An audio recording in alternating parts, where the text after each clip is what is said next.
अस्सलामु अलैकुम रहमतुल्लाहि व बरकातुहू। नहमदुहु व नसल्ली अला रसूलिल करीम, अम्मा बअद।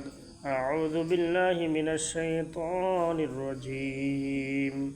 फ़क़रऊ मा तयस्सर मिनल क़ुरआन।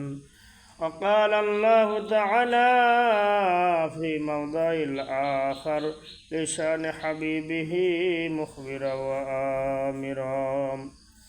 इन्नल्लाहा व मलाइकतहु युसल्लूना अलन नबी या अय्युहल्लज़ीना आमनू सल्लू अलैहि व सल्लिमू तस्लीमा।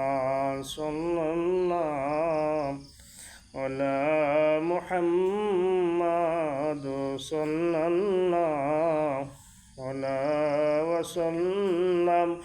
सल्लल्लाहु अला मुहम्मद सल्लल्लाहु अला वसल्लम।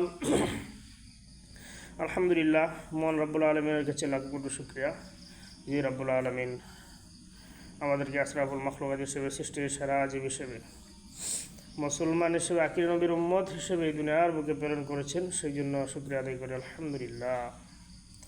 আরও শুকরিয়ার বিষয় যে রব্বুল আলমিন আমাদেরকে সুস্থ রেখেছেন। যাই হোক, ধারাবাহিকভাবে কিছু আলোচনা আপনাদের সামনে উপস্থাপন করার চেষ্টা করছিলাম। পবিত্রতা গেল, ইমান গেল। এখন পবিত্রতা হইল, ইমান হইলে এখন নামাজ পড়তে হবে, ইবাদতবন্দি করতে হবে। আর নামাজ পড়ার জন্য কিছু শর্ত আছে। এর মধ্যে পবিত্রতার পরে, ইমান আনয়নের পরে প্রথম শর্ত হচ্ছে তেলাওয়াত সহি করা। আল্লাহ তাআলা কুরআনুল কারীমে ইরশাদ করেন, ফাকরাউ মা তায়াসসারা মিনাল কুরআন। পবিত্র কুরআনুল কারীম থেকে যেগুলা সহজ হয় এগুলাই তেলাওয়াত করার জন্য মহান আল্লাহ রাব্বুল আলামিন নির্দেশ দিয়েছেন। সহজ মানে এখানে যেটি শুদ্ধ হয়, যেগুলা শুদ্ধ করা যায় সেগুলা শুদ্ধ করে তেলাওয়াত করতে হবে। যদি তেলাওয়াত সহি না হয়, লাহানে জলি হয়, তাহলে নামাজ বাতিল হয়ে যাবে। নামাজ বাতিল হয়ে যাবে, নামাজ কবুল হবে না।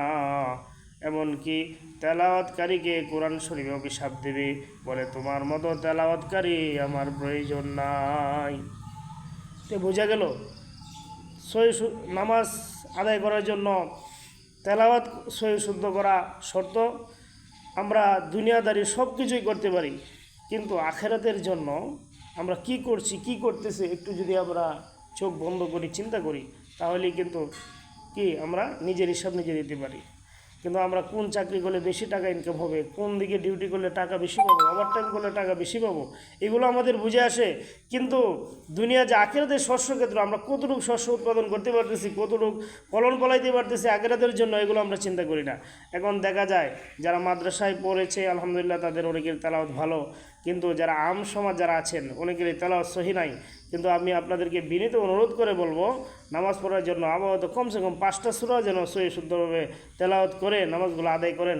দুনিয়া আখিরাতে কল্যাণ হবে এবং দুনিয়াতে শান্তি পাবেন, আখিরাতে মুক্তি পাওয়ার একটা মাধ্যম হয়ে যাবে। তাই সকলের কাছে আমি বিনীত অনুরোধ রাখবো, আপনারা যেন কয়েকটা সূরা হলো সহি শুদ্ধ করে নামাজ আদায় করবেন ইনশাআল্লাহ।